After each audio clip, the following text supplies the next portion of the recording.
Hello friends, ಇವತ್ತು ನಾವು ನೋಡ್ತಾ ಇರೋದು ಒನ್ ಪೀಸ್ ನ ಎಪಿಸೋಡ್ 5. ಲಾಸ್ಟ್ ಎಪಿಸೋಡ್ ನಲ್ಲಿ ಲೂಫಿ ಮತ್ತೆ ಅವ್ನ ಫ್ರೆಂಡ್ಸ್ ಎಲ್ಲ ಕ್ಯುರೋ ಅನ್ನೋ ಒಬ್ಬ ಪೈರೇಟ್ ನ ಡಿಫೀಟ್ ಮಾಡಿ ಅದಕ್ಕೆ ಬಹುಮಾನವಾಗಿ ಕಾಯಲ್ ಹತ್ರ ಒಂದು ಶಿಪ್ ಪಡ್ಕೊಂಡು ಅಲ್ಲಿಂದ ಮತ್ತೆ ತಮ್ಮ ಪಯಣನ ಶುರು ಮಾಡಿದ್ರು. ಆವಾಗ ಮೆರೈನ್ ಬೇಸ್ ನ ಅಡ್ಮಿರಲ್ ಕಾರ್ ಇವ್ರ ಶಿಪ್ ಮೇಲೆ ದಾಳಿ ಮಾಡೋಕ್ ಶುರು ಮಾಡುವಾಗ ಲೂಫಿ ಅವ್ರನ್ನ ತಾತ ಅಂತ ಕರೆದಿದ್ದ. ಸೊ ಅವರು ಲೂಫಿ ಯಾರು ಮತ್ತೆ ಇನ್ನು ಕೆಲವು ಹೊಸ ಕ್ಯಾರೆಕ್ಟರ್ ಗಳನ್ನ ಇಂಟ್ರೊಡ್ಯೂಸ್ ಮಾಡೋದೆ ಈ ಒನ್ ಪೀಸ್ ಎಪಿಸೋಡ್ 5. ಎಪಿಸೋಡ್ ನ ಸ್ಟಾರ್ಟಿಂಗ್ ನಲ್ಲಿ ಕಾರ್ಪ್ ಇವ್ರ ಶಿಪ್ ಮೇಲೆ ಬಿಡದೆ ದಾಳಿ ಮಾಡ್ತಾ ಇರೋವಾಗ ಇವನಿಗೊಂದು ಫ್ಲಾಶ್ ಬ್ಯಾಕ್ ನೆನಪಾಗುತ್ತೆ. ಅದರಲ್ಲಿ ಇವನು ಚಿಕ್ಕವನಾಗಿರೋವಾಗ ಸ್ಯಾಂಗ್ಸ್ ಆ ವಿಲೇಜ್ ನಿಂದ ಹೊರಟ ಮೇಲೆ ಅಲ್ಲಿರೋ ಮರದ ತುಂಡುಗಳನ್ನೆಲ್ಲ ಯೂಸ್ ಮಾಡ್ಕೊಂಡು ಒಂದು ಪೈರೇಟ್ ಶಿಪ್ ರೀತಿ ಮಾಡಿ ಅದ್ರಲ್ಲಿ ಆಟ ಆಡ್ತಾ ಇರೋವಾಗ ಅಲ್ಲಿ ಗಾರ್ಪ್ ಬರ್ತಾರೆ. ಬಂದು ನೀನ್ ಈ ರೀತಿ ಟೈಮ್ ವೇಸ್ಟ್ ಮಾಡ್ತಾ ಇದ್ರೆ ಮೆರೈನ್ ಹೇಗಾಗ್ತೀಯಾ ಅಂತ ಕೇಳಿದಾಗ ಅದಕ್ಕೆ ಇವನು ನಂಗೆ ಮೆರೈನ್ ಆಗೋದಲ್ಲ, ಬೇಡ ನಾನು ಪೈರೇಟ್ ಆಗ್ತೀನಿ ಅಂತ ಹೇಳ್ತಾನೆ. ಇದರಿಂದ ಅವರು ತುಂಬಾನೇ ಕೋಪ ಪಟ್ಟು ಇವ್ನು ಮಾಡಿರೋ ಶಿಪ್ ನ ಹೊಡೆದಾಕಿ ಇವತ್ತೇ ಟ್ರೈನಿಂಗ್ ಶುರು ಮಾಡ್ತೀನಿ ಅಂತೇಳಿ ಅವನ್ನ ಅಲ್ಲಿಂದ ಎತ್ಕೊಂಡು ಹೋಗ್ತಾರೆ. ಈಗ ಈ ಫ್ಲಾಶ್ ಬ್ಯಾಕ್ ಮುಗಿದ್ಮೇಲೆ ಇನ್ನೂ ಅವರು ಈ ಶಿಪ್ ಮೇಲೆ ದಾಳಿ ಮಾಡ್ತಾನೆ ಇದಾರೆ. ಆಗ ಫ್ರೆಂಡ್ಸ್ ಎಲ್ಲ ಇಲ್ಲಿಂದ ಹೊರಟೋಗೋಣ ಅಂತ ಮಾತಾಡ್ತಾರೆ. ಆದ್ರೆ ಲೂಫಿ ಮೆರೈನ್ಸ್ ಕಂಡು ಎದುರ್ಕೊಳ್ಳೋಗ ಅಂತ ಹೇಳಿ ಯೂಸೋಫ್ನ ಪಿರಂಗಿನ್ ಲೋಡ್ ಮಾಡೋಕ್ ಹೇಳ್ತಾನೆ.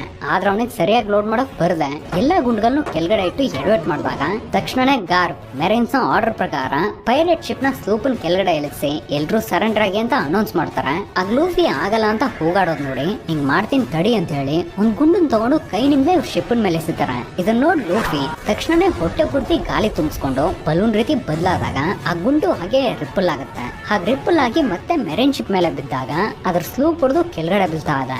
ಆಗ ಆ ಜಾಗದಲ್ಲಿ ಹೆಲ್ಮಿ ಪವರ್ ನೋಡಿ ಹಾಬಿ ಅವನ್ನ ಕಾಪಾಡ್ತಾನೆ. ಇದನ್ನೆಲ್ಲ ನೋಡಿ ಕಾರ್ ನನ್ ಮೊಮ್ಮಗ ತುಂಬಾನೇ ಪರವಾಗಿಲ್ಲ ಅಂತ ಸಂತೋಷ ಪಟ್ಟು ಹಾಗೆ ನಗಾಡೋಕ್ ಶುರು ಮಾಡಿದಾಗ ಈ ಕಡೆ ಇವರು ಕೂಡ ಹಾಗೆ ನಗಾಡ್ತಾನೆ ಅಲ್ಲಿಂದ ಹೊರಟಾಯ್ತು. ಹಾಗೆ ಹೊರಟು ತುಂಬಾ ದೂರ ಬಂದ್ಮೇಲೆ ಇವ್ರ ಶಿಪ್ ಈಗ ಫಾಗ್ನಿಂಗ್ ಕವರ್ ಆಗಿರೋ ಒಂದು ಏರಿಯಾದೊಳಗಡೆ ಎಂಟರ್ ಆಗುತ್ತೆ. ಫುಲ್ ಆಗಿ ಮಂಜು, ಮುಂದೆ ಏನಿದೆ ಅಂತಾನೆ ಕಾಣಿಸ್ತಾ ಇಲ್ಲ. ಆಗ ನ್ಯಾಮಿ ಸೋರೋನ ಶಿಪ್ ಕಂಡೀಷನ್ ಈಗ ಹೇಗಿದೆ ಅಂತ ಕೇಳಿದಾಗ ಅದಕ್ಕೆ ಅವನು ಏನೂ ತೊಂದರೆ ಇಲ್ಲ, ಒಂದ್ ಸಣ್ಣ ಡ್ಯಾಮೇಜ್ ಅಷ್ಟೇ ಅಂತ ಹೇಳ್ತಾನೆ. ಹಾಗೆ ಒಂದ್ ಸ್ವಲ್ಪ ದೂರ ಬಂದ್ಮೇಲೆ ಲೂಫಿ ಏನೋ ಒಂದ್ ಸ್ಮೆಲ್ ಬರ್ತಾ ಇರೋದನ್ನ ಗಮನಿಸಿ ಯಾರೋ ಕುಕ್ ಮಾಡ್ತಾ ಇದಾರಂತ ಅದ್ರ ಡೈರೆಕ್ಷನ್ ನ ಸರಿಯಾಗಿ ಹೇಳ್ದಾಗ ಆಗ ನ್ಯಾಮಿನೂ ಶಿಪ್ ತಿರುಗಿಸಿ ಹಾಗೆ ಒಂದ್ ಸ್ವಲ್ಪ ದೂರ ಮುಂದೆ ಹೋಗ್ತಾಳ. ಅಲ್ಲಿ ಏನೋ ಒಂದ್ ವಿಷಯ ಇದೆ.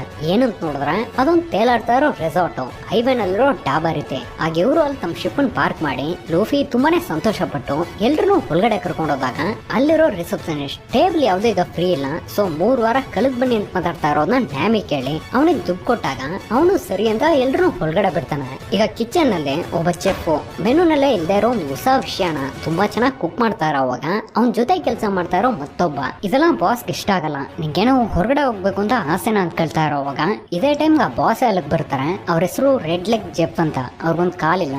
ಅವ್ರಿಗೆ ಇವ್ನು ಕುಕ್ ಮಾಡಿರೋ ಡಿಶ್ ನೋಡಿ ಇದೆಲ್ಲ ಕಸ, ಇದನ್ನೆಲ್ಲ ಯಾರು ತಿನ್ನಲ್ಲ ಅಂತ ಹೇಳಿ ಬಿಸಾಕಿ ಮರ್ಯಾದಿಂದ ನಾನು ಹೇಳೋ ಡಿಶ್ ಮಾತ್ರ ಕುಕ್ ಮಾಡೋ ಅಂತ ಬಯಕ್ ಶುರು ಮಾಡಿದಾಗ ಇವನು ಈ ರೀತಿ ಬೋರ್ ಹೊಡೆಯೋ ಡಿಶ್ ನ ನಾನು ಯಾವಾಗ್ಲೂ ಕುಕ್ ಮಾಡ್ತಾ ಇದ್ರೆ ನಾನು ಇಲ್ಲೇ ಸತ್ತೋಗ್ತೀನಿ ಕಣೋ ಮುದುಕ ಅಂತ ಮತ್ತೆ ಬೈತಾನೆ. ಇದರಿಂದ ಅವರು ಇಲ್ಲಿ ಕೆಲಸ ಮಾಡೋಕ್ ಆಗದೆ ಹೋದ್ರೆ ಹೋಗ್ ವೈಟ್ರ್ ಕೆಲಸ ಮಾಡೋ ಅಂತೇಳಿ ಹೊರಗಡೆ ಕಲಿಸ್ತಾರೆ. ಈ ರೀತಿ ಇವ್ರಿಬ್ರು ಮಾತಾಡ್ಕೋತಾ ಇರೋದ್ರಿಂದ ಗೊತ್ತಾಗ್ತಾ ಇದೆ ಇವ್ರಿಬ್ರ ನಡುವೆ ಬಾಸ್ ಮತ್ತೆ ಎಂಪ್ಲಾಯ್ ಅನ್ನೋದು ದಾಟಿ ಏನೋ ಒಂದ್ ರೀತಿ ಬಾಂಡಿಂಗ್ ಇದೆ ಅಂತ. ಸರಿ ಅಂತ ಇವನು ಹೊರಗಡೆ ಬರ್ತಾನೆ. ಅದ್ ಬಂದಾಗ ಇಬ್ರು ಪೈರೇಟ್ಸ್ ಗಳು ಜಗಳಾಡ್ತಾ ಇರೋದ್ ನೋಡಿ ಅವ್ರನ್ನ ಸಮಾಧಾನ ಮಾಡೋಕ್ ಟ್ರೈ ಮಾಡ್ತಾನೆ. ಆದ್ರೆ ಅವರು ಕೇಳ್ತಾ ಇಲ್ಲ. ಸೊ ಅವ್ರ ಜೊತೆ ತುಂಬಾ ಚೆನ್ನಾಗಿ ಫೈಟ್ ಮಾಡ್ತಾ ಅವ್ರಿಬ್ರು ರುಬ್ಬಾಗ್ತಾರ. ಆಗಿದ್ನಲ್ಲ ಲೂಫಿ ನೋಡಿ ಇವನು ನಮ್ ಟ್ರೂ ನಲ್ಲಿ ಇದ್ರೆ ತುಂಬಾ ಚೆನ್ನಾಗಿರುತ್ತೆ ಅನ್ನೋ ರೀತಿ ಯೋಚನೆ ಮಾಡ್ತಾನೆ. ಈಗ ನಿಮ್ಗೇನ್ ಬೇಕು ಅಂತ ಕೇಳಿದಾಗ ಇವರು ಇಷ್ಟಪಟ್ಟಿದ್ನೆಲ್ಲ ಆರ್ಡರ್ ಮಾಡಿ ಈಗ ತಿನ್ನೋಕ್ ಶುರು ಮಾಡ್ತಾರೆ. ಈ ಕಡೆ ಗಾರ್ಪ್ ಲೂಫಿನ ಹೇಗಾದ್ರೂ ಮಾಡಿ ಹಿಡಿಬೇಕು ಅಂತ ಈ ಪ್ರಪಂಚದಲ್ಲೇ ಪವರ್ಫುಲ್ ಆದೊಬ್ಬ ಸ್ವಾರ್ಡ್ ಮ್ಯಾನ್, ಅವನ ಹೆಸರು ಡ್ರಾಕುಲ್ ಮಿಹಾಕ್ ಅಂತ. ಅವನು ಕೂಡ ಒಬ್ಬ ಪೈರೇಟ್. ತುಂಬಾ ವರ್ಷಗಳ ಹಿಂದೆ ಮೆರೈನ್ಸ್ ಅವನಿಗೂ ಬೌಂಟಿ ಇಟ್ಟು ಯಾಕೋ ಕ್ಯಾನ್ಸಲ್ ಮಾಡಿದಾರೆ. ಇವ್ರೀಗ ಅವನು ಕಾಲ್ ಮಾಡಿ ಲೂಫಿನ್ ಜೀವಂತವಾಗಿ ತರಬೇಕು ಅಂತ ಒಂದು ಕೆಲಸ ಕೊಟ್ಟಾಗ ಅವನು ಸರಿ ಅಂತ ಒಪ್ಕೋತಾನೆ. ಆಗ ಮಾತಾಡ್ತಾ ಇರೋ ಸಮಯದಲ್ಲಿ ಅವನು ಮತ್ತೊಂದು ಪೈರೇಟ್ ಗ್ಯಾಂಗ್ ಜೊತೆ ಫೈಟ್ ಮಾಡ್ತಾ ಅವನ್ನೆಲ್ಲ ಧ್ವಂಸ ಮಾಡ್ತಾ ಇರೋವಾಗ ಕೊನೆಗೆ ಆ ಗ್ಯಾಂಗಿನ ಕ್ಯಾಪ್ಟನ್ ಇವನ್ನ ಶೂಟ್ ಮಾಡೋಕ್ ಟ್ರೈ ಮಾಡ್ತಾನೆ. ಆಗ ಇವನು ಆ ಬುಲೆಟ್ ನ ಕಟ್ ಮಾಡಿ ಕೊನೆಗೆ ಅವನ ಕತೆನೂ ಮುಗಿಸ್ತಾನೆ. ಈ ಶಬ್ದ ಎಲ್ಲ ಗಾರ್ಬೋ ಗೆಲ್ಸುತ್ತೆ. ಇಲ್ಲಿ ಇವರೆಲ್ಲ ಫುಲ್ ಆಗಿ ತಿಂದು ಕೊನೆಗೆ ಬಿಲ್ ಅಂತ ಕೊಟ್ರೆ ಅದ್ರಲ್ಲಿ ಲೂಫಿ ಆಟೋಗ್ರಾಫ್ ಹಾಕಿ ಕಳಿಸ್ತಾನೆ. ಇದರಿಂದ ಬಾಸೆ ಅಲ್ಲಿಗೆ ಬಂದು ದುಡ್ಡೆಲ್ಲಿ ಅಂತ ಕೇಳ್ತಾರೆ. ಆಗ ಲೂಫಿ ನಾನು ಆ ಒನ್ ಪೀಸ್ ಕಂಡು ಹಿಡಿದು ಪೈರೇಟ್ ಎಲ್ಲ ಕಿಂಗ್ ಆಗ್ತೀನಿ, ಅದಾದ್ಮೇಲೆ ಬಡ್ಡಿ ಸಮೇತನೇ ಸೆಟ್ಲ್ ಮಾಡ್ತೀನಿ ಅಂತ ಹೇಳಿದಾಗ ಇದೆಲ್ಲ ಸರಿ ಬರಲ್ಲ, ಬಾ ನನ್ ಜೊತೆ ಅಂತ ಹೇಳಿ ಇವನ್ನ ಕಿಚನ್ ಕರ್ಕೊಂಡು ಹೋಗಿ ಅಲ್ಲಿರೋ ಪ್ಲೇಟ್ ಗಳನ್ನೆಲ್ಲ ತೊಳಿಯೋಕ್ ಬಿಟ್ಟು ನೀನು ಮತ್ತೆ ನಿನ್ ಫ್ರೆಂಡ್ಸ್ ಎಲ್ಲ ತಿಂದಿರೋದಕ್ಕೆ 1 ವರ್ಷ ಪ್ಲೇಟ್ ಗಳನ್ನೆಲ್ಲ ತೊಳೆದು ಬಿಲ್ಲನ್ ಸೆಟ್ಲ್ ಮಾಡು ಅಂತ ಹೇಳಿ ಅಲ್ಲಿಂದ ಹೊರಟಾಗ ಇವನು ಏನು ಮಾತಾಡದೆ ಹಾಗೆ ತೊಳಿಯೋಕ್ ಶುರು ಮಾಡ್ತಾನೆ. ಈ ಕಡೆ ನ್ಯಾಮಿ ಏನೋ ಒಂದ್ ರೀತಿ ಫೀಲ್ ಮಾಡ್ತಾಳೆ. ಯಾಕಂದ್ರೆ ಇವ್ಳು ಯಾರಿಗೋ ಕಾಲ್ ಮಾಡಿ ಆ ಮ್ಯಾಪ್ ತನ್ನ ಹತ್ರ ಇರೋದಾಗ ಇನ್ಫಾರ್ಮ್ ಮಾಡಿದ್ಲಲ್ಲ. ಅದಾದ್ಮೇಲೆ ಫೋನ್ ಹಾಲಾಗಿ ಅವ್ನಿಗೆ ಯಾವ ಅಪ್ಡೇಟ್ನು ಕೊಟ್ಟಿಲ್ಲ. ಇದರಿಂದ ಅವನೇ ಇಲ್ಲಿ ಹುಡ್ಕೊಂಡ್ ಬರೋಕ್ ಮುಂಚೆ ನಾವೇ ಇಲ್ಲಿಂದ ಹೊರಟೋಗೋಣ ಅಂತ ಪ್ಲಾನ್ ಮಾಡಿ ಕುನಾಮಿ ಐಲ್ಯಾಂಡ್ ಅನ್ನೋ ಒಂದು ಐಲ್ಯಾಂಡ್ ಹೋಗೋಕ್ಕೋಸ್ಕರ ಯಾರ ಹತ್ರನೋ ವಿಚಾರಿಸಿದಾಗ ಆಗೊಬ್ಬ ವಯಸ್ಸಾದ ವ್ಯಕ್ತಿ ನಾನು ಅಲ್ಗೆ ಹೋಗ್ತಾ ಇದ್ದೀನಿ, ಹೋಗೋವಾಗ ನಿನ್ನೂ ಕರ್ಕೊಂಡು ಹೋಗ್ತೀನಿ ಅಂತ ಒಪ್ಕೋತಾನೆ. ಈ ಕಡೆ ಮೆರೈನ್ ಶಿಪ್ ನಲ್ಲಿ ಕಾಬಿ ಹೆಲ್ಮಿಪ್ ಹತ್ರ ಪೈರೇಟ್ಸ್ ಗಳು ಮೆರೈನ್ಸ್ಗೋಸ್ಕರ ಕೆಲಸ ಮಾಡಬೇಕು. ಆ ಡ್ರಾಕುಲ್ ಮಿಹಾತ್ ಮತ್ತೆ ಗಾರ್ಕು ಏನ್ ಸಂಬಂಧ ಅಂತ ಕೇಳ್ತಾನೆ. ಆವಾಗ ಅವನು ಈ ಪ್ರಪಂಚದಲ್ಲಿ ಏನು ಪವರ್ಫುಲ್ ಆಗಿ ಪೈರೇಟ್ಸ್ ಗಳಿದ್ರು, ಅವರೆಲ್ಲ ವಾರ್ಲಾರ್ಡ್ಸ್ ಗಳು, ಅವರೆಲ್ಲ ತುಂಬಾನೇ ಮೋಸವಾದವರು. ಒಂದ್ ವೇಳೆ ನಮ್ ಮೆರೈನ್ಸ್ ಏನಾದ್ರು ಅವ್ರ ವಿರುದ್ಧ ನಿಂತ್ಕೊಂಡಿದ್ರೆ ಒಂದ್ ದೊಡ್ಡ ವಾರ್ನ ಫೇಸ್ ಮಾಡ್ಬೇಕಾಗ್ತಾ ಇತ್ತು. ಆದ್ರೆ ಅದಕ್ ಬದಲಾಗಿ ಆ 7 ವಾರ್ಲಾರ್ಡ್ಸ್ ಗಳನ್ನ ಸ್ವತಂತ್ರವಾಗಿ ಬಿಟ್ರು. ಅದರಲ್ಲಿ ಒಬ್ನೇ ಈ ಡ್ರಾಕುಲ್ ಮಿಹಾಕ್ ಅಂತ ಹೆಲ್ಮಿಪ್ ಎಲ್ಲಾ ವಿಷಯಗಳನ್ನು ಕಾಬಿಗೆ ಹೇಳ್ತಾನೆ. ಈ ಕಡೆ ಲೂಫಿ ಏನು ಮಾತಾಡದೆ ಪಾತ್ರೆಗಳನ್ನೆಲ್ಲ ತೊಳೆದಿಡ್ತಾರ. ಅವಾಗ ಸ್ಯಾಂಜಿ ಇದೆಲ್ಲ ನಿಂಗೆ ಬೇಕಿತ್ತ ಅಂತ ಕೇಳ್ತಾನೆ. ಆವಾಗ ಇವನು ನಾನು ನಡೆದಿರೋ ವಿಷಯದ ಬಗ್ಗೆ ಯಾವತ್ತೂ ಫೀಲ್ ಮಾಡಲ್ಲ, ಸರಿ ಇರ್ಲಿ ನೀನ್ ತುಂಬಾ ಚೆನ್ನಾಗಿ ಕುಕ್ ಮಾಡ್ತೀಯ, ನಾನು ಟೇಸ್ಟ್ ಮಾಡ್ದೆ, ಹಾಗಿದ್ರು ಏನಕ್ಕೆ ಈ ರೀತಿ ವೇಟರ್ ಕೆಲಸ ಮಾಡ್ತಾ ಇದೆಯಾ ಅಂತ ಕೇಳಿದಾಗ ಹೇಳ್ಬೇಕು ಅಂದ್ರೆ ಈಸ್ಟ್ ಬ್ಲೂ ನಲ್ಲೇ ನಾನೊಬ್ಬ ಬೆಸ್ಟ್ ಶೆಫ್, ನಾವು ಕುಕ್ ಮಾಡೋಕ್ ಬೇಕಾಗಿರೋ ವಿಷಯಗಳು ಈ 4 ಸಮುದ್ರಗಳಿಂದ ಮಾತ್ರ ಸಿಗ್ತಾ ಇದೆ. ಆದ್ರೆ ಇದುವರೆಗೂ ಯಾರು ಟೇಸ್ಟೇ ಮಾಡದೇ ಇರೋ ಮೀನ್ಗಳು, ಸ್ಪೈಸಸ್, ಮಸಾಲಸ್ ಅಂತ ತುಂಬಾ ವಿಷಯಗಳಿವೆ. ಇದೆಲ್ಲ ಎಲ್ಲಿದೆ ಅಂತ ಯಾರಿಗೂ ಗೊತ್ತಿಲ್ಲ, ಅದನ್ನ ಕಂಡುಹಿಡಿಯೋದೇ ನನ್ನ ಡ್ರೀಮ್ ಅಂತ ಹೇಳ್ತಾನೆ. ಈ ರೀತಿ ಇವರಿಬ್ರು ಮಾತಾಡ್ತಾ ಇರ್ಬೇಕಾದ್ರೆ ತುಂಬಾ ದಿನಗಳಿಂದ ಹಸ್ಕೊಂಡಿರೋ ಒಬ್ಬ ವ್ಯಕ್ತಿ ಒಳಗಡೆ ಬಂದು ನಂಗೆ ಹೆಲ್ಪ್ ಮಾಡಿ ಅಂತ ಕೇಳ್ತಾನೆ. ಆಗ ತಕ್ಷಣನೇ ಇವನು ಅವ್ನಿಗೆ ಏನಾದ್ರು ಮಾಡ್ಕೊಡ್ಬೇಕು ಅಂತೇಳಿ ಕುಕ್ ಮಾಡಕ್ ಶುರು ಮಾಡ್ತಾನೆ. ಆದ್ರೆ ಈ ರೀತಿ ಎಲ್ಲ ಮಾಡಬಾರ್ದು ಅಂತ ಬಾಸ್ ಆರ್ಡರ್ ಮಾಡಿರ್ತಾರೆ. ಅದನ್ನೆಲ್ಲ ಮೀರಿ ಹಸುವಿನಿಂದ ಇಲ್ಲಿ ಯಾರೇ ಬಂದ್ರು ಅವ್ರನ್ನ ನಾನು ಕೈ ಬಿಡಲ್ಲ ಅಂತೇಳಿ ಒಂದು ಫ್ರೈಡ್ ರೈಸ್ ಕುಕ್ ಮಾಡಿ ಅವ್ನು ಕೊಟ್ಟಾಗ ಅವನು ತಿನ್ನೋಕ್ ಶುರು ಮಾಡ್ತಾನೆ. ಅದ್ ತಿಂತಾ ಇರೋವಾಗ ಲೂಫಿ ಆ ಒನ್ ಪೀಸ್ ಬಗ್ಗೆ ಮಾತಾಡ್ತಾ ಇರೋದನ್ನ ಕೇಳಿ ನೀನು ಒನ್ ಪೀಸ್ ಹುಡ್ಕೊಂಡು ಹೋಗ್ತಾ ಇದೀಯಾ, ನಾವು ಅದನ್ನೇ ಹುಡ್ಕೊಂಡು ಹೋದ್ವಿ, ಗ್ರ್ಯಾಂಡ್ ಲೈನ್ ಈಗ ತುಂಬಾನೇ ಮೋಸವಾಗಿದೆ, 50 ಶಿಪ್ಗಳು 5,000 ಜನರನ್ನ ಕಲ್ಕೊಂಡಿದೀವಿ, ಕೊನೆಗೀಗ ಉಳ್ಕೊಂಡಿರೋದು ನಾನು ಒಬ್ನೇ, ಅದರಿಂದ ಯಾವ್ದೇ ಕಾರಣಕ್ಕೂ ಒನ್ ಪೀಸ್ ಬಗ್ಗೆ ಮಾತ್ರ ಯೋಚನೆ ಮಾಡಬೇಡ ಅಂತ ಹೇಳ್ತಾನೆ. ಈ ಕಡೆ ಈ ಪ್ರಪಂಚದ ಪವರ್ಫುಲ್ ಸ್ವಾರ್ಡ್ ಮ್ಯಾನ್ ಆ ಡ್ರಾಕುಲ್ ಮಿಹಾ ಲೂಫಿ ನೋಡ್ಕೊಂಡು ಈ ರೆಸಾರ್ಟ್ ಬಂದಾಯ್ತು. ಬಂದು ನಮ್ಮ ಹುಡುಗರ ಹತ್ರ ಅವನ ಬಗ್ಗೆ ವಿಚಾರಿಸ್ತಾ ಇರೋವಾಗ ಸೋರೋ ನೀವ್ ಯಾರು ಅಂತ ನಂಗೆ ಚೆನ್ನಾಗ್ ಗೊತ್ತು, ನಿಮ್ಮನ್ನ ನೋಡಿ ಹೆಮ್ಮೆ ಆಗ್ತಾ ಇದೆ, ಆದ್ರೆ ನನ್ನ ಫ್ರೆಂಡನ್ ಮುಟ್ಟೋಕ್ಕೂ ಮುಂಚೆ ನಾನು ನನ್ನ ಮತ್ತೊಬ್ಳು ಫ್ರೆಂಡ್ ಪ್ರಾಮಿಸ್ ಮಾಡಿದ್ದೀನಿ ಈ ಪ್ರಪಂಚದಲ್ಲೇ ಬೆಸ್ಟ್ ಸ್ವಾರ್ಡ್ ಮ್ಯಾನ್ ಆಗ್ತೀನಿ ಅಂತ, ಅದರಿಂದ ನಿಮ್ಮನ್ನ ನಾನು ಸೋಲ್ಸ್ಬೇಕು, ನನ್ನ ಜೊತೆ ಸಾಯೋವರೆಗೂ ಫೈಟ್ ಮಾಡಿ ಅಂತ ಚಾಲೆಂಜ್ ಮಾಡಿದಾಗ ಅವರು ಸರಿ ಅಂತ ಒಪ್ಕೊಂಡು ಅಲ್ಲಿಂದ ಹೊರಟೋಗ್ತಾರೆ. ಈ ಕಡೆ ಲೂಫಿ ಪ್ಲೇಟ್ಗಳನ್ನೆಲ್ಲ ಕ್ಲೀನ್ ಮಾಡ್ತಾ ಇರೋವಾಗ ಅಲ್ಗ ಬಾಸ್ ಬರ್ತಾರೆ. ಅವ್ರ ಹತ್ರ ಇವನು ಸ್ಯಾಂಜಿ ನಿಮ್ಗೋಸ್ಕರ ಅವ್ನ ಕನಸನ್ನೆಲ್ಲ ಬಿಟ್ಕೊಡ್ತಾನೆ ಅನ್ಕೊಂಡ್ರ? ಖಂಡಿತ ಇಲ್ಲ, ಯಾಕಂದ್ರೆ ನಿಮ್ಮ ಆರ್ಡರ್ಸ್ನೆಲ್ಲ ಮೀರಿ ಇಲ್ಲ ಹಸುವಾಗ್ತಾ ಅಂತ ಬಂದ ಒಬ್ಬನಿಗೆ ಅವ್ನ ಆಹಾರ ಕೊಟ್ಟ ಅಂತ ಹೇಳೋದನ್ನ ಕೇಳಿ ಅವರು ಸಂತೋಷ ಪಡ್ತಾರೆ. ಇದೇ ಟೈಮ್ ಯುಸೋಪ್ ಅಲ್ಲಿಗೆ ಬಂದು ನಡೆದಿರೋ ವಿಷಯನೆಲ್ಲ ಲೂಫಿಗೆ ಹೇಳಿ ಅವ್ನ ಅಲ್ಲಿಂದ ಕರ್ಕೊಂಡು ಹೋಗ್ತಾನೆ. ಆಗ ನಾಮಿ ಸೋರೋನ ಇದೆಲ್ಲ ಏನಕ್ಕೆ, ಅವ್ನ ಕತ್ತಿ ನೋಡ್ದ, ಅವನ ಜೊತೆ ನಿನ್ನಿಂದ ಹೋರಾಡಿ ಗೆಲ್ಲೋಕಾಗಲ್ಲ, ಸೊ ಬೇಡ ಅಂತ ಹೇಳು, ನಾವ್ ಇಲ್ಲಿಂದ ಹೊರಟೋಗೋಣ ಅಂತ ಹೇಳ್ತಾಳೆ. ಅದಕ್ಕೆ ಅವನು ಇಲ್ಲ, ನಾನು ಪ್ರಾಮಿಸ್ ಮಾಡಿದ್ದೀನಿ, ನಾನು ಅವನ ಜೊತೆ ಹೋರಾಡಿ ಅವನ್ನ ಕೊಂದ್ರು ಮಾತ್ರ ಈ ಪ್ರಪಂಚದಲ್ಲೇ ಬೆಸ್ಟ್ ಸ್ವಾರ್ಡ್ ಮ್ಯಾನ್ ಅನ್ನೋ ಪಟ್ಟ ನಂಗೆ ಸಿಗುತ್ತೆ, ಇದೇ ನನ್ ಕನಸು ಅಂತ ಹೇಳ್ತಾನೆ. ಆಗ ಲೂಫಿ ಇದೇ ನಿನ್ ಕನಸು ಅಂದ್ರೆ ನೀನಿದ್ನ ಖಂಡಿತ ಮಾಡು ಅಂತ ಹೇಳಿದಾಗ ನ್ಯಾಮಿಗೆ ಇದು ಯಾವ್ದು ಇಷ್ಟ ಆಗ್ತಾ ಇಲ್ಲ. ಸೊ ನೆಕ್ಸ್ಟ್ ಡೇ ಬೆಳಗ್ಗೆನೆ ಇವಳು ಆ ಮ್ಯಾಪ್ ತಗೊಂಡು ಅಲ್ಲಿಂದ ಹೊರಡ್ತಾ ಇರೋ ಸಮಯ ಈ ಪ್ರಪಂಚದಲ್ಲೇ ಬೆಸ್ಟ್ ಸ್ವಾರ್ಡ್ ಮ್ಯಾನ್ ಮತ್ತೆ ನಮ್ ಝೋರೋನ್ ನಡುವೆ ಹೋರಾಟ ಶುರುವಾಗತ್ತೆ. ಆವಾಗ ಅವನು ಕಿಚನ್ ನೈಫ್ಗಿಂತಲೂ ಸಣ್ಣದಾಗಿರೋ ಒಂದು ಕತ್ತಿನ ತಗೊಂಡು ನಿಂಗೆಲ್ಲ ಇದೇ ಸಾಕು ಅಂತೇಳಿ ಅವನ ಜೊತೆ ಫೈಟ್ ಮಾಡೋಕ್ ಬಂದಾಗ ಝೋರೋನ್ ಅವನ ಜೊತೆ ತುಂಬಾ ಚೆನ್ನಾಗಿ ಫೈಟ್ ಮಾಡ್ತಾನೆ. ಆದ್ರೆ ಇವನಿಂದ ಅವನ್ನ ಏನು ಮಾಡಕ್ ಆಗ್ತಾ ಇಲ್ಲ. ಹಾಗೆ ಒಂದ್ ಸ್ವಲ್ಪ ಹೊತ್ನಲ್ಲ ಅವನು ಆ ಸಣ್ಣ ಕತ್ತಿನಿಂದ ಝೋರೋನ್ ಚುಚ್ಚಿದಾಗ ಎಲ್ಲಾ ಫ್ಲಾಶ್ ಬ್ಯಾಕು ನೆನಪಾಗುತ್ತೆ. ಈಗ ಅವನು ನೀನ್ ತುಂಬಾನೇ ಧೈರ್ಯವಂತ, ಅದರಿಂದ ನಾನು ದೊಡ್ಡ ಕತ್ತಿನಿಂದ ನಿನ್ ಕೊಂದು ನಿನ್ನ ಗೌರವಿಸ್ತೀನಿ ಅಂತೇಳಿ ತಗೊಂಡಾಗ ಇವನು ಆ 3ನೇ ಕತ್ತಿನ ಬಾಯಿನಲ್ಲಿ ಇಟ್ಕೊಂಡು ಅವನ್ನ ಅಟ್ಯಾಕ್ ಮಾಡ್ತಾನೆ.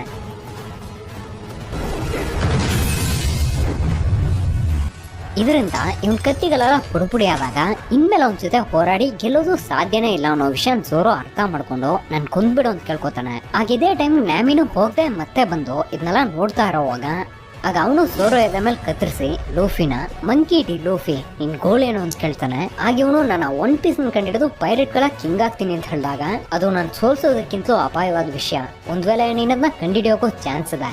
ಮತ್ತೆ ರೋರೋನೋವಾ ಸೋರೋ ನೀನ್ ಇಷ್ಟ ಬೇಕಾ ಸಾಯ್ಬಾರ್ದು, ನಿಂಗೋಸ್ಕರ ನಾನು ಕಾಯ್ತಾ ಇರ್ತೀನಿ, ಮತ್ತೆ ಬಾ ಅಂತ ಹೇಳಿ ಅಲ್ಲಿಂದ ಹೊರಟೋಗ್ತಾರೆ.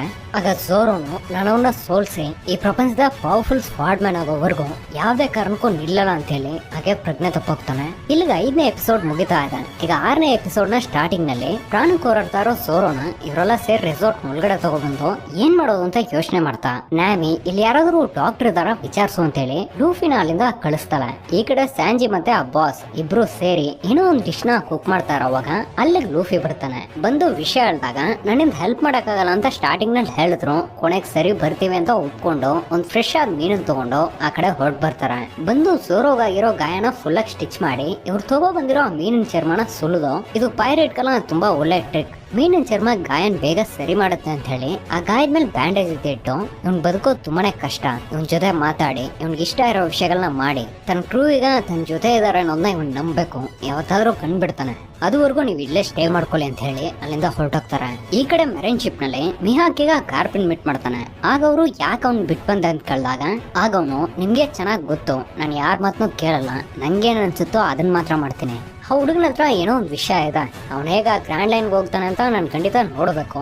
ಮತ್ತೆ ಆ ಒನ್ ಪೀಸ್ ಕಂಡಿಡಿಯೋದು ಕೂಡ ನಿಮ್ಮ ಮೊಮ್ಮಗನೇ ಆಗಿರೋ ತುಂಬಾನೇ ಚಾನ್ಸ್ ಇದೆ ಅಂತ ಹೇಳಿ ಅಲ್ಲಿಂದ ಹೊರಟೋಗ್ತಾನೆ. ಹಾಗಿದ್ನೆಲ್ಲ ಕೇಳೋರು ತುಂಬಾನೇ ಕೋಪದಲ್ಲಿ ಅಲ್ಲಿರೋ ವಿಷಯಗಳನ್ನೆಲ್ಲ ಹೊಡೆದಾಕ್ತಾ ಇರೋವಾಗ ಅಲ್ಲಿ ಕಾಬಿ ಬರ್ತಾನೆ. ಈ ಕಡೆ ಲೂಫಿ ಝೋರೋನ ಕತ್ತಿನ ಕ್ಲೀನ್ ಮಾಡ್ತಾ ಸ್ಯಾಂಜಿ ಹತ್ರ ಅವ್ನಿಗಿಷ್ಟ ಇರೋ ರೈಸ್ ಬಾಲ್ ನ ಕುಕ್ ಮಾಡು ಅಂತ ಹೇಳಿ ತಕ್ಷಣ ಬೇಡ ಅವನಿಗ ರೆಸ್ಟ್ ತಗೊಳ್ಳಿ ಅಂತ ಹೇಳ್ತಾನೆ. ಆಗ ಅವನು ಕ್ಯಾಪ್ಟನ್ ಆಗಿರೋದು ತುಂಬಾನೇ ಕಷ್ಟವಾದ ಕೆಲಸ, ತೀರ್ಮಾನ ತಗೊಳ್ಳೋದೆ ಬೇರೆ ಕ್ರೂನಿಂದ ಕ್ಯಾಪ್ಟನ್ ವ್ಯತ್ಯಾಸ ಪಡಿಸುತ್ತೆ ಅಂತ ಜೆಫ್ ತುಂಬಾ ಸಲ ಹೇಳ್ತಾ ಇರ್ತಾರೆ ಅಂತ ಹೇಳ್ತಾನೆ. ಆ ಲೂಫಿ ಏನು ಜೆಫ್ ಒಬ್ರು ಪೈರಟ್ ಅಂತ ಕೇಳ್ತಾನೆ. ಹೌದು, ಭಯಂಕರವಾದ ಕುಕ್ ಪೈರಟ್ ನ ಕ್ಯಾಪ್ಟನ್ ಅಂತ ಇವನು ಈಗ ತನ್ನ ಫ್ಲಾಶ್ ಬ್ಯಾಕ್ ನ ಹೇಳೋಕ್ ಶುರು ಮಾಡ್ತಾನೆ. ಸ್ಯಾಂಜಿ ತನ್ನ ಚಿಕ್ಕ ವಯಸ್ಸಿನಲ್ಲಿ ಒಂದ್ ಪ್ಯಾಸೆಂಜರ್ ಶಿಪ್ ನಲ್ಲಿ ಚೆಫ್ ಆಗಿ ಕೆಲಸ ಮಾಡ್ತಾ ಇರೋವಾಗ ಅಲ್ಲಿರೋ ಬೇರೆ ಚೆಫ್ ಗಳ ಜೊತೆ ನಾನು ಆಲ್ಬ್ರೂನ ಕಂಡಿಡಿತೀನಿ ಅಂತ ಮಾತಾಡ್ತಾ ಒಂದ್ ಡೆಸರ್ಟ್ ನ ಕುಕ್ ಮಾಡ್ತಾ ಇದ್ದಾನೆ. ಹಾಗಂತ ನೋಡ್ ಪೈರಟ್ಸ್ ಗಳೆಲ್ಲ ಇವ್ರ ಶಿಪ್ ಮೇಲೆ ಅಟ್ಯಾಕ್ ಮಾಡ್ತಾರೆ. ಅಟ್ಯಾಕ್ ಮಾಡಿ ಯಾರೋ ಒಬ್ಬ ಈಗ ಕಿಚನ್ ಒಳಗಡೆ ಬರ್ತಾನೆ. ಯಾರು ಅಂತ ನೋಡಿದ್ರೆ ಅವರೇ ರೆಡ್ ಲೆಗ್ ಜೆಫ್. ಅವ್ರ ಕಾಲ್ನಲ್ಲಿ ಯಾವಾಗ್ಲೂ ಯಾರ್ದೋ ಒಬ್ರದು ರಕ್ತ ಇರುತ್ತೆ, ಅದರಿಂದ ಅವ್ರನ್ನ ರೆಡ್ ಲೆಗ್ ಜೆಫ್ ಅಂತ ಕರೀತಾರೆ. ಅವ್ರೀಗ ಈ ಸ್ಯಾಂಜಿ ಕುಕ್ ಮಾಡಿರೋ ಡೆಸರ್ಟ್ ನ ಟೇಸ್ಟ್ ಮಾಡಿ ಇದ್ರಲ್ಲಿ ಏನೋ ಒಂದು ವಿಷಯ ಕಡಿಮೆ ಇದೆ ಅಂತ ಒಂದು ಇಂಗ್ರೀಡಿಯೆಂಟ್ ನ ಮಿಕ್ಸ್ ಮಾಡ್ತಾರೆ. ಆಗ ಇದನ್ನೆಲ್ಲ ನೋಡಿ ಇವನು ತುಂಬಾನೇ ಕೋಪಪಟ್ಟು ಅವ್ರನ್ನ ಅಟ್ಯಾಕ್ ಮಾಡೋಕ್ ಟ್ರೈ ಮಾಡಿದಾಗ ಅವ್ರು ಇವನ್ನ ಹೊಡೆದಾಕಿ ಆ ಡೆಸರ್ಟ್ ಪ್ರಿಪೇರ್ ಮಾಡಿರೋದು ನೀನೇನಾ, ತುಂಬಾ ಚೆನ್ನಾಗಿತ್ತು, ಸರಿ ನೀನ್ ಇವಾಗ ಯಾವ ರೀತಿ ಸಾಯಿಸ್ಲಿ ಅಂತ ಕೇಳಿದಾಗ ಅದಕ್ಕೆ ಇವನು ನಾನು ಆಲ್ ಬ್ಲೂಮ್ ಕಂಡಿಡಿಯೋವರೆಗೂ ಯಾವ್ದೇ ಕಾರಣಕ್ಕೂ ಸಾಯಲ್ಲ ಅಂತ ಹೇಳ್ತಾನೆ. ತಕ್ಷಣ ಈಗ ಒಂದು ಬ್ಲಾಂಕ್ ಔಟ್. ಏನು ಅಂತ ನೋಡಿದ್ರೆ ಇವರಿಬ್ಬರು ಶಿಪ್ ಈಗ ನೀರ್ನಲ್ಲಿ ಮುಳುಗೋಗುತ್ತೆ. ಈಗ ಸ್ಯಾಂಜಿ ಕಣ್ಬಿಟ್ಟು ನೋಡಿದಾಗ ಇವ್ರೀಗ ಇರೋದು ಒಂದು ದೊಡ್ಡ ಬಂಡೆ ಮೇಲೆ, ಇವನ್ ಜೊತೆ ಚೆಫ್ ಇದಾರೆ. ಆಗ ಇವನು ಅವ್ರ ಹತ್ರ ನಮ್ಗೆ ಏನಾಯ್ತು ಅಂತ ಕೇಳ್ತಾನೆ.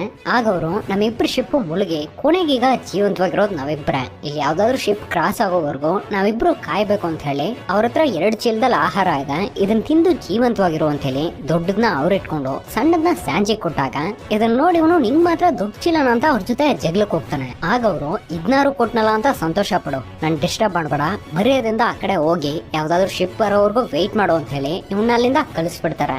ಇವನು ಈಗ ಮಳೆ ಬಿಸಿಲು ಕತ್ಲೆ ಅಂತ ಆ ಚೀಲದಲ್ಲಿರೋ ಆಹಾರನ ಸ್ವಲ್ಪ ತಿಂದು ಅಲ್ಲಿ ನಿಂತಿರೋ ಮಳೆ ನೀರ್ನ ಕುಡ್ದು ತುಂಬಾನೇ ಕಷ್ಟಪಟ್ಟು 30 ದಿನಗಳನ್ನ ಕಳೆದ್ಮೇಲೆ ಆ ಚೀಲದಲ್ಲಿರೋ ಆಹಾರ ಫುಲ್ ಆಗಿ ಖಾಲಿ ಆಗುತ್ತೆ. ಇದ್ರೂ ಇವನು 70 ದಿನಗಳನ್ನ ಜೀವಂತವಾಗಿ ಕಳೆದು ತುಂಬಾನೇ ವೀಕ್ ಆಗಿರೋ ಸಮಯ, ಇನ್ ಹೊಟ್ಟೆ ಹಸುನ ತಡ್ಕೊಳಕ್ಕಾಗಲ್ಲ. ಆ ಮುದುಕನ ಹತ್ರ ದೊಡ್ಡ ಚೀಲ ಇತ್ತು. ಒಂದ್ ವೇಳೆ ಅವನು ನಂಗೆ ಆಹಾರ ಕೊಡದೆ ಹೋದ್ರೆ ಅವ್ನ ಕತೆನೆ ಮುಗಿಸ್ಬಿಡೋಣ ಅಂತೇಳಿ ಹೊರಟು ಬರ್ತಾನೆ. ಹಾಗ ಬಂದ್ ನೋಡಿದಾಗ ಆ ಚೀಲ ಹಾಗೆ ಇದೆ, ಮತ್ತೆ ಅವರು ವೀಕ್ ಆಗಿದ್ದಾರೆ. ಇದರಿಂದ ಇವನು ಆ ಚೀಲನ ಓಪನ್ ಮಾಡಿ ನೋಡಿದಾಗ ಅದರಲ್ಲಿ ಆಹಾರ ಅಂತ ಒಂದು ವಿಷಯನೇ ಇಲ್ಲ, ಅದ್ರಲ್ಲಿರೋದಲ್ಲ ಬರೀ ಚಿನ್ನ ಆಭರಣಗಳು ಮಾತ್ರ. ಇದನ್ನ ನೋಡಿ ಅವನು, ನೀನು ನಿನ್ನ ಹತ್ರ ಇರೋ ಎಲ್ಲಾ ಆಹಾರವನ್ನು ನಂಗೆ ಕೊಟ್ಟಿದ್ಯಾ, ಇದ್ರೂ ಜೀವಂತವಾಗಿದ್ಯಾ, ಇದೇಗ್ ಸಾಧ್ಯ ಅಂತ ಕೇಳ್ತಾ ಹತ್ರ ಬರ್ತಾನೆ.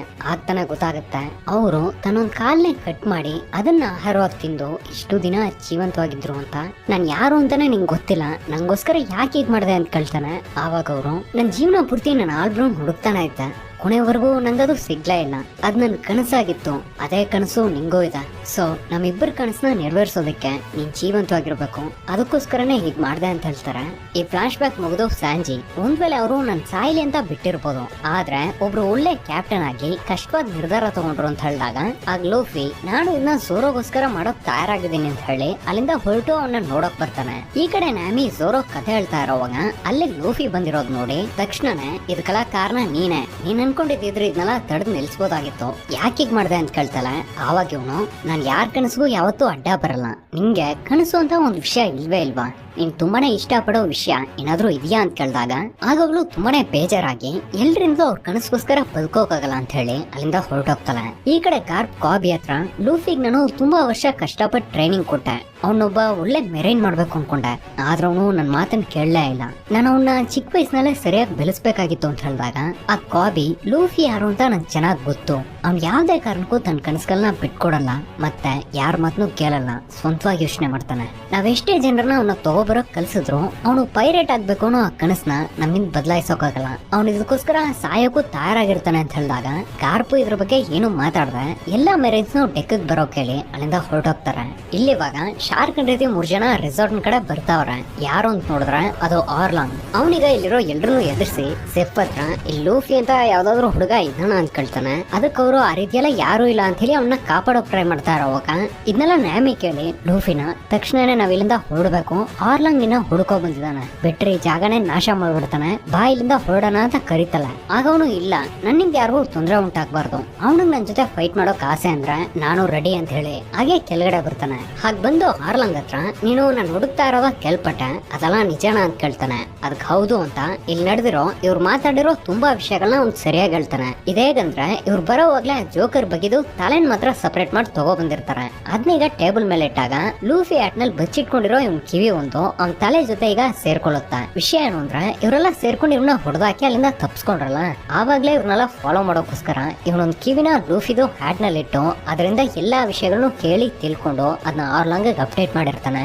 ಈಗ ಅವನು ಲೂಫಿ ನೋಡಿ ನನ್ಗೀಗ ನನ್ ಮ್ಯಾಪ್ ಬೇಕು, ಮತ್ತೆ ನೀನು ನಂಗೆ ತಲೆ ಬಾಗ್ದೆ ಅಂದ್ರೆ ನನ್ ಕಿಂಗ್ಡಮ್ ನಲ್ಲಿ ನಿಂಗೊಂದು ಕೆಲಸ ಕೊಡ್ತೀನಿ ಅಂತ ಹೇಳಿದಾಗ ಅದಕ್ಕೆ ಅವನು ನಾನು ಯಾರಿಗೂ ತಲೆ ಬಾಗಲ್ಲ, ನಿಂಗ ಮ್ಯಾಪ್ ಬೇಕು ಅಂದ್ರೆ ನನ್ ಜೊತೆ ಫೈಟ್ ಮಾಡು, ಫೈಟ್ ಮಾಡಿ ಅದನ್ನ ತಗೊಂಡೋಗು ಅಂತ ಹೇಳ್ತಾನೆ. ಈ ರೀತಿ ಇವರಿಬ್ರು ಮಾತಾಡ್ತಾ ಇರ್ಬೇಕಾದ್ರೆ ಜೆಫ್ ಸಡನ್ ಆಗಿ ಆರ್ಲಾಂಗ್ ನ ಶೂಟ್ ಮಾಡ್ಬಿಡ್ತಾರೆ. ಇದರಿಂದ ಈಗ ಇವ್ರ ಮಧ್ಯೆ ಫೈಟ್ ಶುರು ಆಗುತ್ತೆ. ಈಗ ಜೆಫ್ ಅವರು ಹೊಡೆದ್ರು ಅಂತೇಳಿ ಸ್ಯಾಂಜಿ ಅವ್ರ ಜೊತೆ ತುಂಬಾ ಚೆನ್ನಾಗಿ ಫೈಟ್ ಮಾಡಕ್ ಶುರು ಮಾಡಿ ಅವ್ರನ್ನೆಲ್ಲ ಹೊಡೆದಾಕ್ತಾ ಇರೋವಾಗ ಕೊನೆಗೆ ಅವ್ರನ್ನ ಹಿಡ್ಕೊಂಡು ಹಾಗೆ ಎಸ್ದು ಬಿಡ್ತಾನೆ. ಈಗ ಲೂಫಿನ ಅವ್ನ ಸ್ಟೈಲ್ ನಲ್ಲಿ ಆರ್ಲಾಂಗ್ ನ ಹೊಡೆಯಕ್ ಟ್ರೈ ಮಾಡ್ತಾನೆ, ಆದ್ರೆ ಅವನು ತುಂಬಾನೇ ಪವರ್ಫುಲ್, ಅವ್ನ ಏನು ಮಾಡಕ್ ಆಗ್ತಾ ಇಲ್ಲ, ಕೊನೆಗೆ ಇವನೇ ಹೊಡೆದಾಕ್ ಬಿಡ್ತಾನೆ. ಇದೆಲ್ಲ ಒಂದ್ ಕಡೆ ನಡೀತಾ ಇರೋವಾಗ ಇನ್ನೊಂದ್ ಕಡೆ ನ್ಯಾಮಿ ಕೋಮಾದಲ್ಲಿರೋ ಝೋರೋ ಹತ್ರ ನಾನು ಫ್ರೆಂಡ್ಸ್ ಅಂತ ಯಾರನ್ನೂ ಇಟ್ಕೊಳ್ಳಲ್ಲ, ಯಾಕಂದ್ರೆ ಹೇಗಾದ್ರೂ ಮಾಡಿ ನಾನು ಅವ್ರನ್ನ ಬೇಗ ಹರ್ಟ್ ಮಾಡ್ಬಿಡ್ತೀನಿ ಅಂತ ಹೇಳಿ ಆ ಮ್ಯಾಪ್ ತಗೊಂಡು ಅಲ್ಲಿಂದ ಹೊರಡ್ತಾಳೆ.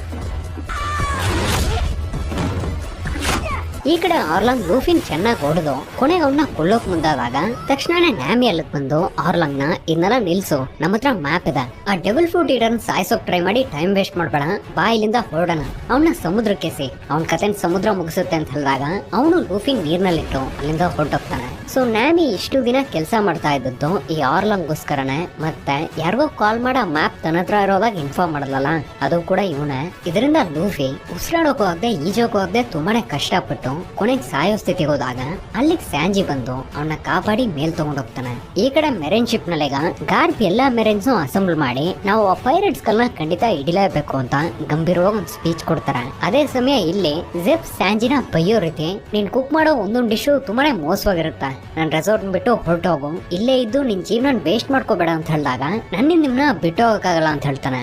ಆಗ ಅವರು ಕನಸು ಕಾಣೋದು ಈಸಿ, ಗೋಲ್ ಸೆಟ್ ಮಾಡೋದು ಈಸಿ, ಆದ್ರೆ ಅದನ್ನ ನೆರವೇರಿಸಬೇಕು, ಸುಮ್ಮನೆ ಮಾತಾಡೋದಲ್ಲ. ಸೊ ಮರ್ಯಾದೆಯಿಂದ ಅವ್ರ ಜೊತೆ ಹೋಗು ಅಂತ ಹೇಳಿದಾಗ ಇವನು ಕೋಪದಲ್ಲಿ ಸರಿ ಅಂತ ಹೇಳಿ ಅಲ್ಲಿಂದ ಹೊರಟೋಗ್ತಾನೆ. ಲೂಫಿ ಈಗ ಝೋರೋ ಹತ್ರ ನಡೆದಿರೋ ವಿಷಯಗಳನ್ನೆಲ್ಲ ಹೇಳ್ತಾ ನಾನು ಇವಾಗ ಮ್ಯಾಪ್ನು ಕಲ್ಕೊಂಡೆ, ನ್ಯಾಮಿನೂ ಕಲ್ಕೊಂಡೆ, ನಿನ್ನೆ ಯಾವಾಗ ಕಲ್ಕೋತೀನೋ ಅಂತ ಫೀಲ್ ಮಾಡ್ತಾ ಮಾತಾಡ್ತಾನೆ. ಇವಾಗ ತಾನೇ ಇವನ್ ಮುಖದಲ್ಲಿ ಮೊದಲನೇ ಬಾರಿ ದುಃಖ ಕಾಣಿಸ್ತಾ ಇದೆ. ಇವನು ಈ ರೀತಿ ಮಾತಾಡ್ತಾನೆ ಇರೋವಾಗ ನಾನ್ ನಿದ್ರೆ ಮಾಡೋಕ್ ಬಿಡು ಅಂತ ಝೋರೋ ಮಾತಾಡ್ತಾನೆ. ಆ ಝೋರೋ ಕಣ್ಬಿಟ್ಟಿರೋದ್ ನೋಡಿ ಲೂಫಿ ತುಂಬಾನೇ ಸಂತೋಷ ಪಟ್ಟಾಗ ನಾನು ಮೋಸವಾದ ಕನಸ್ಕಂಡೆ, ನ್ಯಾಮಿ ನಮ್ನೆಲ್ಲ ಬಿಟ್ಟೋಗೋ ರೀತಿ ಅಂತ ಹೇಳಿದಾಗ ಅದ್ ನಿಜಾನೇ, ಅದ್ ನನ್ ತಪ್ಪು ಅಂತ ಲೂಫಿ ಹೇಳ್ತಾನೆ. ಇಲ್ಲ ಇದು ನಿಮ್ ತಪ್ಪಲ್ಲ, ನೀನೊಬ್ಬ ಒಳ್ಳೆ ಕ್ಯಾಪ್ಟನ್ ರೀತಿ ನಡ್ಕೊಂಡೆ. ಈ ಸಮಯದಲ್ಲಿ ನಿಂಗೊಂದು ಮಾತು ಕೊಡ್ತೀನಿ, ನಾವು ಒನ್ ಪೀಸ್ ನ ಕಂಡಿಡಿಯೋವರೆಗೂ ಅಥವಾ ಅದನ್ನ ಕಂಡಿಡಿಯೋ ಪ್ರಯತ್ನದಲ್ಲಿ ಸಾಯೋವರೆಗೂ ಮರೈನ್ಸು ಪೈರೇಟ್ಸು ಫಿಶ್ ಮ್ಯಾನ್ಸ್ ಅಂತ ಯಾರೇ ಬಂದ್ರು ನಾನು ಯಾವಾಗ್ಲೂ ನಿನ್ ಜೊತೆನೆ ಇರ್ತೀನಿ, ನೀನೇ ನನ್ ಕ್ಯಾಪ್ಟನ್, ನಾನೇ ನಿನ್ ಫಸ್ಟ್ ಮ್ಯಾಟ್ ಅಂತ ಝೋರೋ ಲೂಫಿಗ್ ಪ್ರಾಮಿಸ್ ಮಾಡ್ತಾನೆ. ಆಗ ನಮ್ ಕ್ರೂ ಇಲ್ದೆ ನಮ್ಮಿಂದ ಒನ್ ಪೀಸ್ ನ ಕಂಡಿಡಿಯೋಕ್ಕಾಗಲ್ಲ, ಆದ್ರಿಂದ ಮೊದ್ಲು ನಮ್ ನ್ಯಾವಿಗೇಟರ್ ನ್ಯಾಮಿನ ಹೊಡ್ಕೋಣ ಅಂತ ಹೇಳಿ ಝೋರೋನು ಕಂಡ್ಬಿಟ್ಟಾಯ್ತು. ಸೊ ಹೊರಡೋಣ ಅಂತ ಹೇಳಿ ಶಿಪ್ ತಯಾರು ಮಾಡ್ತಾ ಇರೋವಾಗ ನಿಮ್ಗೆ ಯಾರಾದ್ರೂ ಚೆಫ್ ಬೇಕಂತ ಕೇಳ್ತಾ ಸ್ಯಾಂಜಿ ಶಿಪ್ ಬರ್ತಾನೆ. ಹಾಗೆ ಲೂಫಿ ನೋಡಿ ತುಂಬಾನೇ ಸಂತೋಷ ಪಟ್ಟು ಅವನ ಒಳಗಡೆ ಕರೆದಾಗ ಶಿಪ್ ಈಗ ಹೊರಡ್ತಾ ಇದೆ. ಆಗ ಜೆಫ್ ಸ್ಯಾಂಜಿನ ಒಂದ್ ಸ್ವಲ್ಪ ಕೇರ್ಫುಲ್ ಆಗಿರೋ ಅಂತ ಹೇಳ್ತಾರೆ. ಆವಾಗ ಇವನು ನನ್ ಕಾಪಾಡಿ ಇಷ್ಟು ದಿನ ಚೆನ್ನಾಗಿ ನೋಡ್ಕೊಂಡಿದ್ದಕ್ಕೂ ನನ್ ಕೊಡೋ ಕಾಟನ್ನೆಲ್ಲ ತಡ್ಕೊಂಡಿದ್ದಕ್ಕೂ ತುಂಬಾ ಥ್ಯಾಂಕ್ಸ್ ಮುದುಕ, ನನ್ ಯಾವತ್ತೂ ನಿಮ್ಮನ್ನ ಮರೆಯಲ್ಲ ಅಂತ ಹೇಳಿ ಕಣ್ಣಲ್ಲಿ ನೀರ್ ಬಿಡ್ತಾನೆ. ಈಗ ಒಂದ್ ಸ್ವಲ್ಪ ದೂರ ಹೊರಟು ಬಂದ್ಮೇಲೆ ಯೂಸೋಫ್ ಸರಿ ನಾವೀಗ ನ್ಯಾಮಿನ್ ಹೇಗ್ ಕಂಡಿಡಿಯೋದು ಅಂತ ಕೇಳಿದಾಗ ಅವಳಿರೋ ಜಾಗ ಒಬ್ನಿಗೆ ಗೊತ್ತಿದೆ ಅಂತ ಹೇಳಿ ಲೂಫಿ ಆ ಜೋಕರ್ ಬಗ್ಗಿದು ತಲೆನ ಟೇಬಲ್ ಮೇಲೆ ಇಡ್ತಾನೆ.